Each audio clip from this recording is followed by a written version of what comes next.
மக்களை இன்றைக்கி பார்த்தீங்கன்னா நம்ம எதை பற்றி பேச போகிறோம்னா திமுக கவர்மெண்ட் இருக்குது பார்த்தீங்களா, ஒரு கைது ஒன்று இப்போ சமீபத்தில் பண்ணி முடிச்சிருக்காங்க காவல்துறை.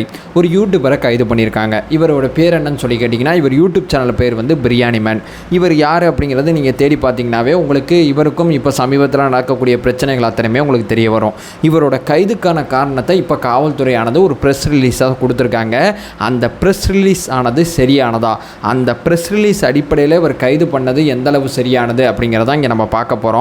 என்ன பார்க்க போகிறோம், தீர்ப்பே சொல்கிறோம். இந்த கைதானது சட்டவிரோதம், ரொம்ப தவறான கைது, ரொம்ப ஏற்றுக்க மன்னிக்க முடியாத கைதானது இங்கே நடந்திருக்கு அப்படிங்கிறதான் இந்த வீடியோவில் நம்ம அட்ரஸ் பண்ணுறோம். பிரியாணி மேன் அப்படிங்கிற ஒருத்தரோட செயல்பாடுகளில் கைது அப்படிங்கிற பக்கத்தில் சட்டவிரோதம் அப்படிங்கிற பக்கம் இந்த வீடியோவில் நிற்கிறோம். ஏன் நிற்கிறோம்? லாஜிக்கலாக எத்திக்கலாக சில காரணங்கள் இருக்குது. இவரை கைது பண்ணிட்டீங்க, மிச்ச பேர்லாம் எப்போ கைது பண்ணுவீங்க அப்படிங்கிற ஒரு கேள்வியும் இந்த வீடியோவில் கேட்குறோம். ஒன் பை ஒன்றா தெளிவாக நம்ம பார்க்க ஆரம்பிக்கலாம். உற்சாக வணக்கங்கள், வாங்க பதிவுக்குள்ளே போகலாம். மற்ற பிரச்சனையெல்லாம் இங்கே அட்ரஸ் பண்ண விரும்பலை. இவருக்கும் அந்த டைலர் அக்கா சொல்லக்கூடிய ஒருத்தவங்களுக்கும் இருக்கக்கூடிய பிரச்சனை, இவருக்கும் அந்த A2D அப்படின்னு சொல்லக்கூடியவங்களுக்கு இருக்கக்கூடிய அந்த வீடியோ முரண்பாடுகள், இவருக்கும் அந்த இர்ஃபான் அப்படிங்கிற ஒருத்தருக்கும் இருக்கக்கூடிய முரண்பாடுகள், இதெல்லாம் கொஞ்சம் தள்ளி வச்சிடலாம். இவர் பார்த்திங்கன்னா டக்குன்னு ஒரு இடத்துல வந்து லைவ் வந்துகிட்டு இருக்காரு, லைவில் பேசிக்கிட்டே இருக்காரு. பேசிக்கிட்டே இருக்கும்போது பார்த்திங்கன்னா இவருக்கு வந்து தற்கொலை பண்ணிக்க போகிறேன், என் தற்கொலைக்கு இவர் தான் காரணம், ஏன்னா அந்த காரணத்தை சொல்கிறாப்புல அந்த வீடியோ இன்றைக்கி அவரோட யூடியூப் சேனலில் இல்லை. இந்த கண்டென்ட் மேக் பண்ணும்போது அந்த வீடியோ டெலீட் பண்ணிட்டாப்புல. அந்த வீடியோ மட்டும் இல்லாமல் இவருக்கு சர்ச்சை ஏற்பட்ட சமீபத்தில் இருக்கக்கூடிய நிறைய வீடியோக்களை இவர் டெலீட் பண்ணிட்டாப்புல. அந்த வரிசையில் அந்த லைவ் வீடியோவுக்கும் இங்கே யூடியூப்பில் இல்லை. இவர் அந்த லைவ் வீடியோவில் பார்த்தீங்கன்னா தற்கொலைக்கு முயற்சி பண்ண போகிறாரு. அப்போ இவங்க அம்மாவுக்கு யாரோ கால் பண்ணி அங்கே பார்த்தீங்கன்னா தற்கொலை பண்ணிகிட்டு இருக்கான் அவங்க பையன் சொல்லி அவங்க அம்மா தடுத்ததாகவும் அப்புறம் தான் இந்த தற்கொலை முயற்சியிலேருந்து பின்வாங்கிட்டார் அப்படிங்கிற செய்தி கிடைக்கிது. இவர் தற்கொலை பண்ணதுனால இவர் எப்போ வேணால் கைது பண்ணலாம் அப்படின்னு சொல்லி ஜூனியர் விடன் இன்னைக்கு காலையில் ஒரு 11 மணிக்கிட்ட ஒரு நியூஸ் ஒன்று போடுறாங்க.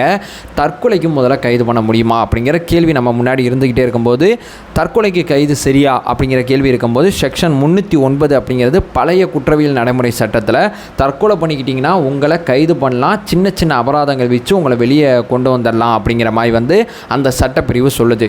இந்த சட்டப்பிரிவு சரியானது தவறானது அப்படிங்கிற விவாதமானது நாடாளுமன்றத்திலையும் சரி, மக்கள் மன்றத்திலையும் சரி, நீதிமன்றத்திலையும் சரி தொடர்ச்சியாக நடந்துக்கிட்டே இருக்குது. ஸோ இந்த செக்ஷனை பயன்படுத்தி யாரையும் கைது பண்ணக்கூடாது அப்படிங்கிறது எழுதப்படாத விதியாக காவல்துறையில் இருக்குது. ஸோ இந்த செக்ஷனானது சும்மா இருக்குது சட்டத்தில். இந்த பிரிவை நீக்கணும்னு சொல்லி கூட நாடாளுமன்றத்தில் நிறைய நேரம் பேசியிருக்காங்க.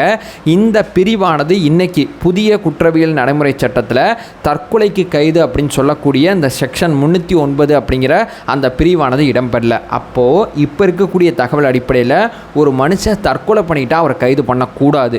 கைது பண்ணுறது சட்டவிரோதம், ஏன்னா சட்டத்தில் அதற்கு இடம் இல்லை. ஸோ இங்கே நம்ம ஒரு விஷயத்தில் முடிவுக்கு வந்துடலாம். இவரை வந்து தற்கொலை பண்ணிக்கிட்டது முயற்சி எடுத்ததுனால இவரை வந்து கைது பண்ணியிருக்க மாட்டாங்க அப்படிங்கிற புரிதல் இருக்குது. கொஞ்ச நேரத்துக்கு அப்புறம் காவல்துறை ஒரு ப்ரெஸ் ரிலீஸ் கொடுக்குறாங்க. அதில் என்ன சொல்கிறாங்கன்னா, இவர் பார்த்தீங்கன்னா ஒரு செம்மொழி பூங்கா அப்படிங்கிற பூங்காவை பற்றி ஆபாச செய்கையோட வீடியோ பண்ணிட்டார் அப்படிங்கிற ஒரு குற்றச்சாட்டை முன் வச்சு, இந்த குற்றச்சாட்டு அடிப்படையில் எங்களுக்கு கம்ப்ளைண்ட் வந்திருக்கு, அந்த கம்ப்ளைண்ட் அடிப்படையில் இவர் மேலே கைது நடவடிக்கை எடுத்திருக்கோம் அப்படிங்கிற ஒரு விஷயத்த சொல்கிறாங்க.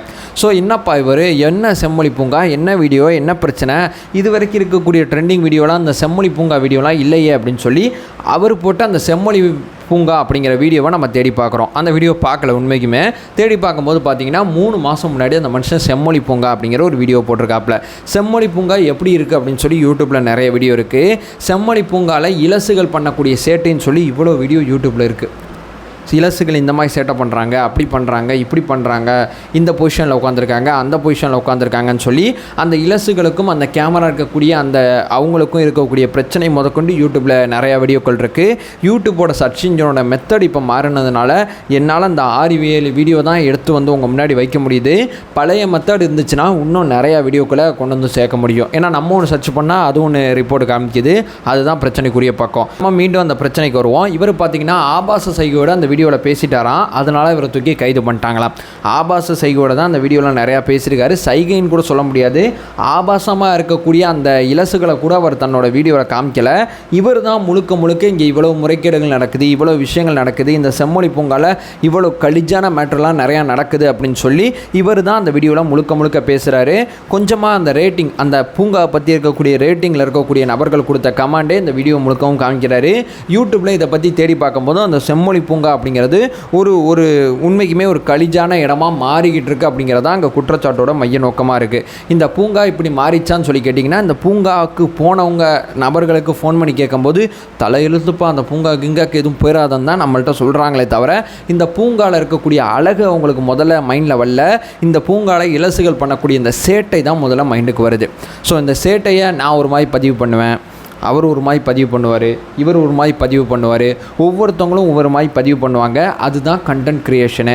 நான் ஒரு மாதிரி பண்ணுவேன், அவர் ஒரு மாதிரி பண்ணுவார். என்னோடய பதிவு ரொம்ப தவறாக இருக்குது, இந்த சமுதாயத்துக்கு ரொம்ப மோசமாக இருக்குதுன்னு உங்களுக்கு தோணுச்சுன்னா கூப்பிட்டு போலீஸ் ஸ்டேஷன் கூப்பிட்டு, எப்பா இப்படிலாம் வீடியோ பண்ணக்கூடாது, உனக்கு செம்மொழி பூங்கால பிரச்சனை இருந்துச்சுன்னா பிரச்சனை இருந்துச்சுன்னு வீடியோ போடு, தப்பு கிடையாது, இந்த மாதிரி வே ஆஃப் டோனில் நீ வீடியோ பண்ணலான்னு சொல்லி ஒரு சம்மனையோ அல்லது விசாரணை கூப்பிட்டு ஒரு அறிவுறுத்தலையோ காவல்துறை கொடுக்கலாம்ல. கைது பண்ணுமா இதுக்கு? சரி, இது கைது பண்ணிட்டீங்க, அப்போ மிச்சம் 5-6 பேரும் இந்த மாதிரி வீடியோ போட்டிருக்காங்களே, அவங்களாம் எப்போ கைது பண்ணுவீங்க? நாளைக்கா? நாளை கழிச்சா? இல்லை அடுத்த நாளா? அதாவது ஈஸியான விஷயத்தை கைதுன்னு சொல்லி பெரிய பிரச்சனையாக்கி காவல்துறையோட ஃபோர்ஸ் அங்கே பயன்படுத்துறது தான் நமக்கு ரொம்ப ரொம்ப கஷ்டமாக இருக்குது. சவுக்கு சங்கர் அப்படிங்கிற ஒருத்தர் மேலே 27 வழக்கு இன்றைக்கி. ஒவ்வொரு வழக்கிலையா ஜாமீன் வாங்கிட்டு இருக்காரு. ஆப்போசிட்டில் கேள்வி கேட்டார் ஒருத்தர், ஃப்ரெலிக்ஸ்னு ஒருத்தர், அவரை கைது பண்ணி உள்ளே போட்டு அவர் இன்றைக்கி ஜெயிலில் இருக்கார். இந்த பக்கம் பார்த்தீங்கன்னா அரசியல் ரீதியாக பார்த்தா சாட்டை துரைமுருகன் ஒரு வார்த்தையை பயன்படுத்திட்டாங்க. அந்த வார்த்தையை பயன்படுத்தினது கைது. அந்த வார்த்தையை இயல்பால் தமிழ்நாட்டில் நிறைய பேர் பயன்படுத்துவாங்க. என்ன தம்பி வார்த்தை? சா அப்படிங்கிற ஒரு எழுத்தில் ஆரம்பிக்கும். இன்றைக்கி அந்த வார்த்தையை நான் பயன்படுத்தினா நான் கைது பண்ணிடுவாங்க. ஏன்னா சாட்டை துரைமுருகன் விஷயத்தில் ஒரு பெரிய அவேர்னஸ் அந்த வார்த்தையை பற்றி நமக்கு ஒரு புரிதல் வந்துச்சு. அதனால் அந்த வார்த்தையை நம்ம இனிமேல் பயன்படுத்த மாட்டோம். அது ஒரு ஜாதி பெயர் அப்படிங்கிற அந்த புரிதல் நமக்கு வந்துடுச்சு. பார்த்தவங்க தெரிஞ்சவங்க எல்லாருக்குமே அதை நம்ம கன்வே பண்ணிகிட்டு இருக்கோம். இந்த பக்கம் பார்த்தீங்கன்னா கொஞ்ச நாளைக்கு முன்னாடி சவுக்கு சங்கரோட முன்னாள் அட்மினாக இருந்த ஒருத்தர் மீம் போட்டது கைது பண்ணாங்க. ஸோ காவல்துறை இயல்பாக முடிக்கக்கூடிய விஷயங்கள்லாம் முடிக்காமல் இதுக்கெல்லாம் கைது பண்ணி நீதிமன்ற காவலில் வச்சு நீதிமன்ற ஹியரிங் கூட்டு போய் எவ்வளவு பெரிய அலைச்சல் இந்த அரசாங்கத்துக்கு இந்த விஷயத்தின் மூலமாக நடக்குது. இந்த மனுஷனோட அந்த வீடியோவில் 50% வந்து எப்போ அங்கே உண்மைக்குமே அப்படி தான் நடக்குது, ஆணித்தனமாக அந்த மனுஷன் எடுத்து வைக்கிறான்னு சொல்லி ஒரு பக்கம் சொல்கிறாங்க. இன்னொரு பக்கம் என்ன இருந்தாலும் இந்த மாதிரி மெத்தடில் இந்த வீடியோ வந்திருக்க வேணாம்னு இன்னொரு பக்கம் சொல்கிறாங்க. உண்மைக்குமே இந்த சமூக அக்கறை இந்த காவல்துறைக்கு இருந்துச்சுன்னா அந்த கம்ப்ளைண்ட் வந்தோடனே அந்த நபருக்கு சம்மன் அனுப்பிச்சு இந்த மாதிரி வீடியோக்களை பண்ணாதீங்க, உங்கள் பிரச்சனையை வேறு மாதிரி கன்வே பண்ணுங்கன்னு ஒரு வாரத்தில் முடிக்க வேண்டிய இந்த விஷயத்தை கைது பண்ணி பெரிய பிரச்சனையாக்கி ஆல்ரெடி மன அழுத்தத்தில் இருக்கக்கூடிய ஒரு நபரை மேலும் மன அழுத்தத்துக்கு உள்ளாக்கி அந்த நபருக்கு எதாவது ஆயிடுச்சுன்னா என்ன பண்ணுவீங்க? எனக்கு சத்தியமாக பதில் தெரில. இதுக்கு அடுத்த வார்த்தை எனக்கு பேச தோணல. எதாவது ஆயிடுச்சுன்னா 29 வயசு தான் அந்த மனுஷனுக்கு ஆகுதுன்னு நினைக்கிறேன். எதாவது ஆயிடுச்சுன்னா என்ன பண்ணுவீங்க?